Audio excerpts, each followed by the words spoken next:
यह कथा पद्म पुराण से ली गई है। 5 पितृभक्त पुत्र थे। पुत्र के लिए माता पिता की भक्ति ही एकमात्र धर्म है। इसके अतिरिक्त पुत्र के लिए और कोई धर्म नहीं है। 1 वर्ष, 1 मास, 1 पक्ष, 1 सप्ताह अथवा 1 दिन भी जो पुत्र माता पिता की भक्ति करता है वह वैकुंठ धाम को प्राप्त करता है। पितृभक्त यज्ञ शर्मा। द्वारका में शिव शर्मा नामक एक ब्राह्मण रहते थे। वे योग शास्त्र के पारंगत विद्वान थे। सभी सिद्धियां उन्हें प्राप्त थीं। उनके 5 पुत्र थे, यज्ञ शर्मा, वेद शर्मा, धर्म शर्मा, विष्णु शर्मा और सोम शर्मा। ये 5 ही पुत्र पिता के परम भक्त और तपस्वी थे। एक बार शिव शर्मा ने अपने पुत्रों के पितृ प्रेम की परीक्षा लेनी चाहिए। वे सर्वसमर्थ तो थे ही, उन्होंने माया का प्रयोग किया। 5 पुत्रों के सामने उनकी माता दारुण ज्वर से पीड़ित हो गईं। कोई उपचार काम न आया और देखते देखते वे मर गईं। विवश हो पुत्रों ने इसकी सूचना पिता को दी और अगले कर्तव्य का निर्देश चाहा। पिता तो परीक्षण पर तुले ही थे। आज्ञा दी, यज्ञ शर्मा, तुम तीक्ष्ण शस्त्र से अपनी माता को खंड खंड काट कर इधर उधर फेंक दो। आज्ञाकारी पुत्र ने पिता की आज्ञा का अक्षरशः पालन किया। पितृभक्त वेद शर्मा। इसके पश्चात पिता ने वेद शर्मा से कहा, पुत्र, मैंने एक स्त्री को देखा है, उसके बिना मैं रह नहीं सकता। तुम मेरे लिए उसे प्रसन्न कर लो और बुला लाओ। वेद शर्मा पिता की आज्ञा शिरोधार्य कर उस नारी के पास पहुँचे और उसके बिना अपने पिता की विह्वलता सुनाई। स्त्री ने वेद शर्मा की प्रार्थना को ठुकराते हुए कहा, तुम्हारा पिता बूढ़ा और रोगी है, उसके मुख से कफ निकलता रहता है, उससे मैं विवाह नहीं करना चाहती। मैं तो तुम्हें चाहती हूँ। तुम रूपवान और नव यौवन से संपन्न हो, उस बूढ़े के पीछे तुम क्यों व्याकुल हो? तुम जो चाहोगे मैं सदा दिया करूँगी।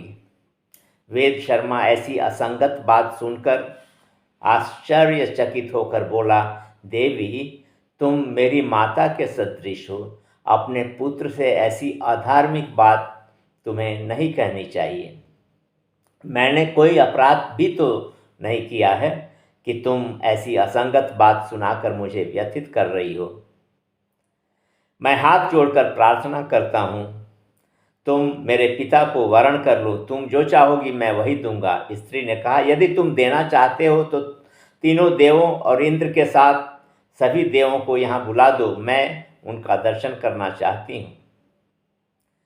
वेद शर्मा अपनी तपस्या का उपयोग किया। सभी देव वहाँ आ विराजे। सारा वातावरण पवित्र हो गया। देवताओं ने वेद शर्मा को आदर दिया और वरदान मांगने को कहा। वेद शर्मा ने पिता के चरणों में निर्मल प्रेम मांगा। वरदान देकर देवता अंतर्ध्यान हो गए। इसके पश्चात भी वह स्त्री वेद शर्मा के पिता को वरण करने के लिए तैयार नहीं हुई और बोली, इस घटना से तो केवल तुम्हारी तपस्या के बल का पता चला। उन देवताओं से मेरा कोई लेना देना नहीं है। यदि तुम अपने पिता के लिए मुझे कुछ देना चाहते हो तो अपना सिर स्वयं काट कर मुझे दे दो। वेद शर्मा को प्रसन्नता हुई कि पिता की आज्ञा के पालन में वह सफल हुआ। झट उसने तलवार से अपना सिर काटकर उसे दे दिया। स्त्री खून से लथपथ वेद शर्मा के सिर को लेकर उसके पिता के पास पहुंची। उसके भाई वहीं थे। इस दृश्य को देखकर उन्हें रोमांच हो आया। उनके मुख से निकल पड़ा, हम लोगों में वेद शर्मा ही धन्य है जिसने पिता के लिए अपने शरीर का सदुपयोग किया। धर्म शर्मा की पितृभक्ति। पिता ने वेद शर्मा के उस कटे सिर को धर्म शर्मा को देते हुए कहा, बेटा, अपने भाई के इस सिर को लो और इसे जीवित कर दो।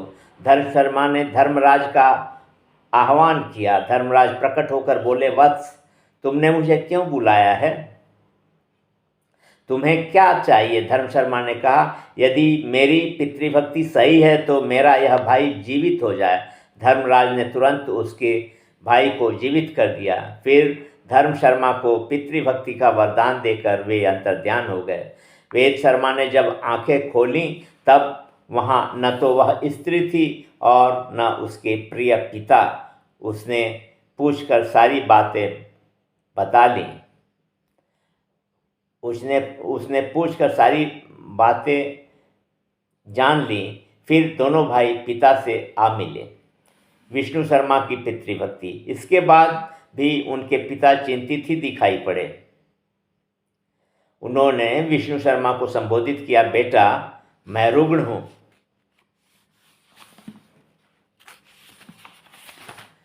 अमृत के बिना मैं स्वस्थ न हो सकूंगा। तुम देवलोक से मेरे लिए अमृत से भरा कलश ले आओ। विष्णु शर्मा ने योग की शक्ति का आश्रय लिया। वे तीव्र गति से स्वर्गलोक की ओर बढ़े और अमृत का कलश देना देवता क्यों चाहेंगे। इंद्र ने विष्णु शर्मा को रास्ते में ही प्रलोभित करने के लिए मेनका को भेजा। मेनका ने अपनी माया अच्छी तरह फैलाई। उसकी सुंदरता और गीत की मधुरता से कण कण आप्लावित हो उठा। वह झूले में झूल रही थी। झूले ने उसमें निखार ला दिया। विष्णु शर्मा ने यह सब देखा और सुना, परंतु उन पर उनका कोई प्रभाव नहीं पड़ा। वे सबको छोड़ते हुए आगे बढ़ रहे थे। अब मेनका को इसके पीछे लगना पड़ा। उसने दीनता भरे शब्दों में प्रणय याचना की, किंतु विष्णु शर्मा जैसे पितृभक्त पर उनकी कोई माया न चली। इसके पश्चात इंद्र ने अनेक विघ्न प्रकट किए। इंद्र की इस चेष्टा से विष्णु शर्मा को क्रोध हो आया। वे इंद्र को पदच्युत कर दूसरे इंद्र को उनके पद पर बैठाने की बात सोचने लगे। तब इंद्र हाथ में अमृत कलश लेकर प्रकट हुए और उन्होंने सम्मान के साथ उसे विष्णु शर्मा को दे दिया। अमृत कलश लेकर विष्णु शर्मा घर लौटे और उसे पिता को दे दिया। पिता बहुत प्रसन्न हुए और उन्होंने पुत्रों से कहा, बच्चों तुम्हारी सेवा से मैं प्रसन्न हूँ, तुम सब वरदान मांगो। पुत्रों ने अपनी माता को जीवित देखना चाहा। पिता ने यह वरदान उन्हें दे दिया। थोड़ी देर बाद ममता और स्नेह लुटाती हुई उसकी माता वहाँ आ पहुँची। उन्होंने हर्ष में भरकर कहा, तुम सभी पुत्रों के कारण मेरा भाग्य चमक उठा है। न जाने मैंने कौन से पुण्य किए थे कि मुझे तुम्हारे जैसे पुत्र मिले। माता को हर्षित देख सभी पुत्र आनंद से विह्वल हो गए। उन्होंने कहा, हमारा कोई बहुत बड़ा पुण्य है जिससे हम लोगों ने तुम्हें माता के रूप में पाया। पिता भी अपने प्रिय पुत्रों पर अत्यंत प्रसन्न होकर बोले, पुत्रों तुम लोग और वरदान मांगो, मेरे संतुष्ट होने पर तुम्हें अक्षय लोक भी प्राप्त हो सकता है। पुत्रों ने वरदान में अक्षय लोक ही मांगा। पिता के तथास्तु कहते ही दीप्तिशाली विमान उतर आया।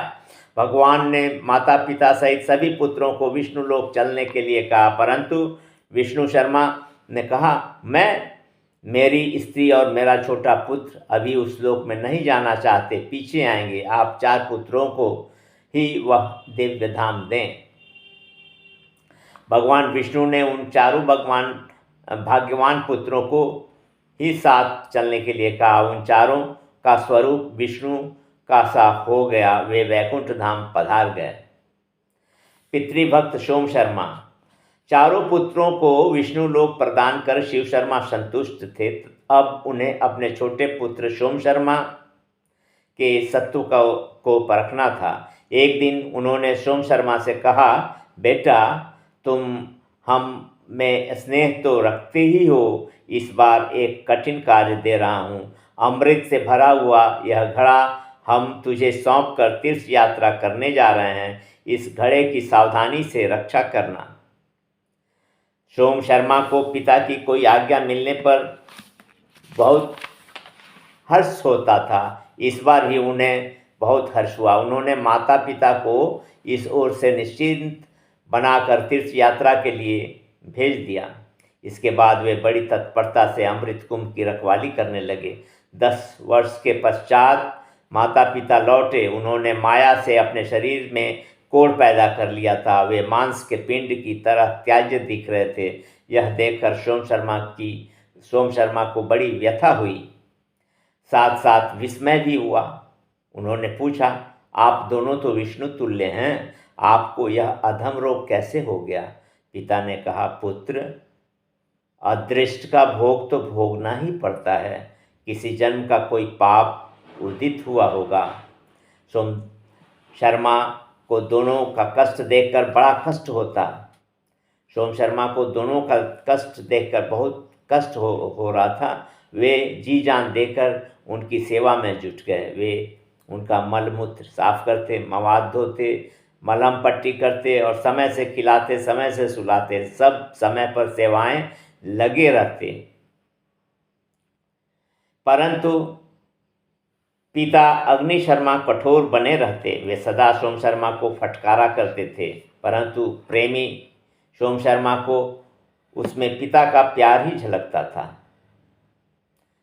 पिता की ओर से डांट, फटकार और मार की झड़ी लगी रहती, परंतु सोम शर्मा की बोली सदा मधुर निकलती और व्यवहार में आदर झलकता था। समर्थ पिता ने एक दिन सोचा, मैंने तो बहुत ही कठोरता बरती है, किंतु सोम शर्मा में कभी प्रेम की कमी नहीं आई। पितृ प्रेम की परीक्षा में तो वह उत्तीर्ण है, अब कुछ इसकी तपस्या की परीक्षा लो। समर्थ शिव शर्मा ने पुत्र पर माया का प्रयोग किया, सुरक्षित अमृत के घड़े का अमृत का अपहरण कर लिया। इसके बाद सोम शर्मा से बोले, बेटा, अमृत से भरा हुआ कुंभ मैंने सुरक्षा के लिए तुम्हें सौंपा था, उसे लाकर दो, उसे पीकर हम स्वस्थ हो जाएंगे। सोम शर्मा ने अमृत कुंभ को खाली पाया, उसमें अमृत की एक बूंद भी न थी। उन्हें चिंता हुई कि इस सुरक्षित कुंभ से अमृत कौन ले गया।